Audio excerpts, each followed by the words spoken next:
He's the T-Rex of political talk. Alex Jones on the GCN Radio Network. All right, let me make this statement. This is key in psychological warfare, in the info wars that the military-industrial complex owned by the private banks are launching. And almost all the information I'm about to cover is in their own white papers, their own admissions at the international level. Just like at Waco, when they were ramming the Bradley fighting vehicles into the building and machine gunning everyone as they tried to run out the back, all in the FLIR footage, and this came out in congressional testimony, Delta Force was there shooting the men, women, and children. They were announcing this is not an assault while they were doing it. So, even as you see the economy implode, even as you see, if we're unable to stop it, martial law and troops on the streets, they will continue to deny it's martial law. They will continue to deny it's a problem. They will continue to laugh at anyone that even brings it up. I mean, if you read the Army Times and they say they're going to engage the American people with non-lethal weapons and aid the police for civil unrest, and then you say that, and then they say to Naomi Wolf, we never said that, counting on people not reading the Army Times. So this is part of a psychology. They're going to deny it and deny it and deny it and deny it. It's like for a year before the U.S. invaded Panama, they had helicopters and troops and doing drills and touch and goes and inserting special forces and pulling them out. And Panama kept saying, you're going to invade, you're going to invade, you're going to invade. And they said, you're crazy. You're nuts. It's a conspiracy theory. And then they later made a History Channel thing showing the psychological warfare. It's the same thing here, but they're acclimating the police, the military, the local governments. At these urban warfare drills with the Army, the Marines, and others all over the country, they practice taking over the city council, the city hall, the county commissioners, the state capitals. They practice arresting the lawmakers, guys in suits walking out of city halls with their hands behind their head. This is all Pavlovian psychological operant conditioning of the public. And it's all right in your face. And Naomi Wolf is absolutely right. We have to scream bloody murder, say no, have the facts, make an issue about this because they want to, it's the way you domesticate a wild animal. You open up a pen, put some grain in there, leave it open for months, let the wild horses, wild pigs, whatever it is you're wanting to capture, wild cows, bovine, come in. And then finally, after a few months of that, you just one day, nowadays they have a timer on the gate and it just closes. But in the old days, a person would just walk up and close the gate on them and then keep feeding them for a few months, showing them you're friendly. And then start taking the babies from the pigs, the babies from the horses. Those are the first you tame. Then the other horses see that the baby's being taken care of. Then they think you're part of their troop or their clutch. It's the same way that, ducks or geese imprint. So they're imprinting us right now that all of this is okay and good. It's like when the Delta Force, it's just like they take over third world countries. They came into South Texas town, San Antonio, and they went and bribed the mayors and the fire chiefs. Finally, the police chief of San Antonio, they brought in about $200,000 in a big cash bucket and said, we just want you to be friends with the Army. And he said, well, what is this? And they said, just be friends with us. And he said, I was in Army intelligence. This is illegal. Get out of here. And then he was in the news. I went and interviewed him. That's in Police State 2000. And so what we've discovered is just like they've paid off the Iraqi constabulary, that's the real surge, with these, $60-something billion and $100 bills they're flown in. They've also corrupted the troops. A private gets $30,000. A standard rated sergeant gets about $100,000.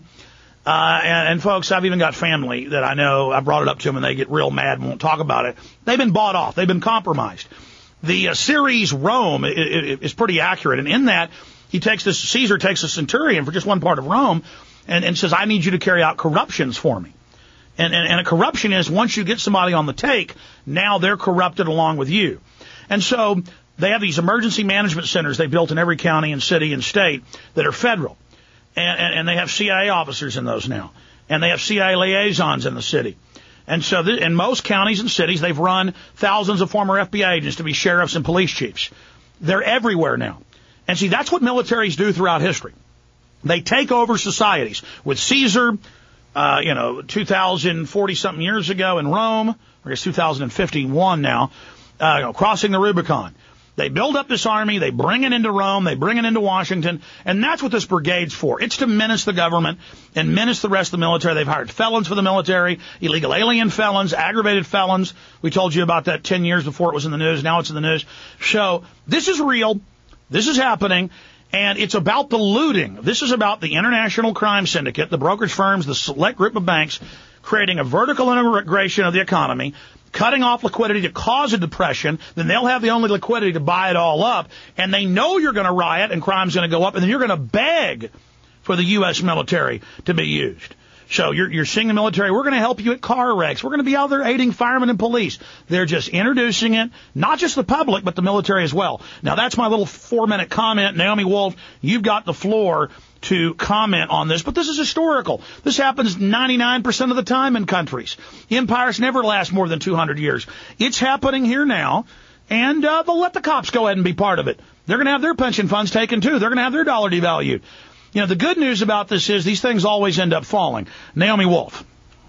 Well, once again, you're adding dimensions to that I wasn't aware of. I mean, I did know that millions of dollars are being pumped into, as I believe I mentioned, police departments across the country in order to get the militarization that we saw at the RNC. And I did know that, I mean, one really important thing I learned from my research in Give Me Liberty is that something that always works in bringing down a tyrant is mass protests.